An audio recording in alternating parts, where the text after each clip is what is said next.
the next method of drawing is tracing it. It seems like you're cheating, but it's not. Okay, so what it is it's using another tool that you have in your repertoire.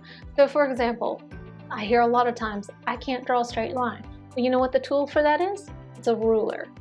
So this is just another tool that you have at your disposal. And you can purchase tracing paper, grid paper, all of that at the art store. You know why? People do this. So don't call it cheating, it's not. It's just using the tools. And I'll give you another example to kind of play along with that. If you have a roofer, somebody that's going to install a roof over your house, which do you think they would prefer? A hammer or a nail gun? You're going to want that nail gun, right? Tracing and these next two tools are effectively your nail gun to get to that end result, okay? So let's talk about tracing. The pros of this is it does speed up the drawing process. It gives probably the greatest accuracy that you could ask for. The cons of it, it's a bit messy with the graphite paper. I personally don't like to trace because I don't like the graphite on my fingers. I'm probably one of the few artists that you'll ever meet that's not a messy artist. So that's one of my big cons. The other is that the image has to be the exact same size as your canvas. So if you have an 8x10 canvas, the image itself has to be an 8x10. Really, that's about it. Now again, I know that there are some people thinking, well, that's just cheating. No, it's not cheating. So here's the way that some artists look at this. You making your mark doesn't detract from your talent. So let me repeat that. You making your mark on the canvas does not detract from your talent, okay? This is just another tool. This is the nail gun that'll get you there faster. The next method is called the camera obscura. So let's talk a little bit about this one.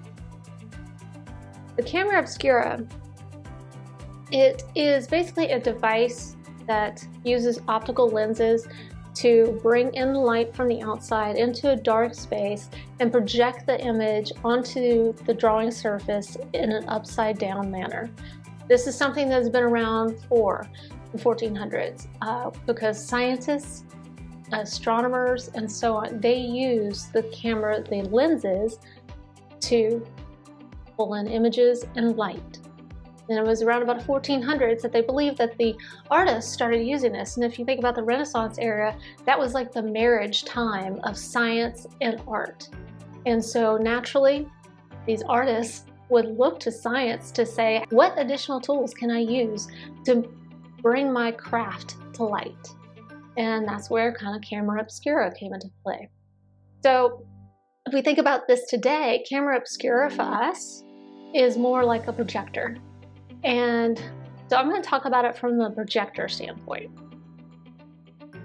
The projector, it does speed up the drawing process. It does give you greatest accuracy, but the cons behind it are the angle of the painting and the projector have to be the exact same.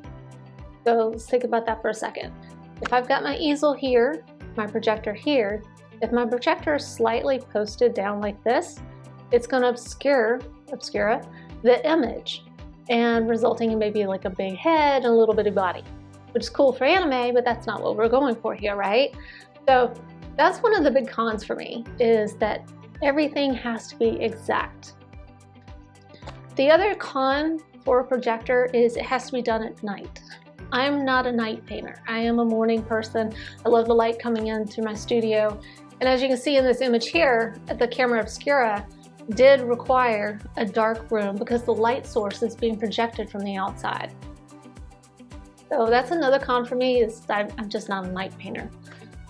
The other one that I'm not a particular fan of, the camera obscura, or AKA projector, is that I have to turn on and off the lights in order to see my marks that I made.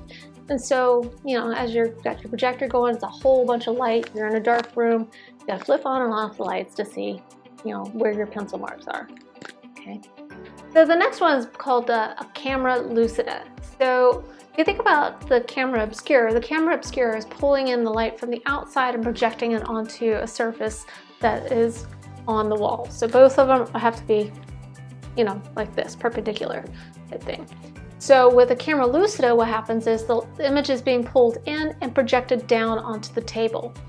So the pros and cons of this, it definitely speeds up the drawing process. There is a great deal of accuracy there. The equipment is readily available, and there are even apps for it. So as you can see here, I actually have like an example that there's a camera Lucida that you can buy on Amazon.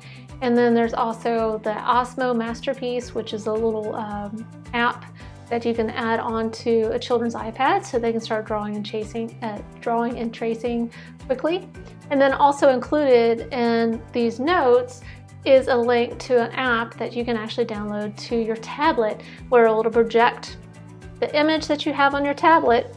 And it's not necessarily a projection, but you can see the image down below it, and that allows you to effectively trace it. It's just a clean tracing method, really. The cons of it is the image projected onto the table is kind of limited in scale. So if you think about the camera Lucida, it's probably about this tall, something like that, if I had to go like that. So the higher I get it, the larger the image down below, and naturally the closer, the smaller the image. So there is some limitation in scale there. And really, that's about it. To me, this is probably the cleanest and easiest method that is available to us. Except for the tracing, which, you know, I got the finger issue, but this kind of takes that away from me.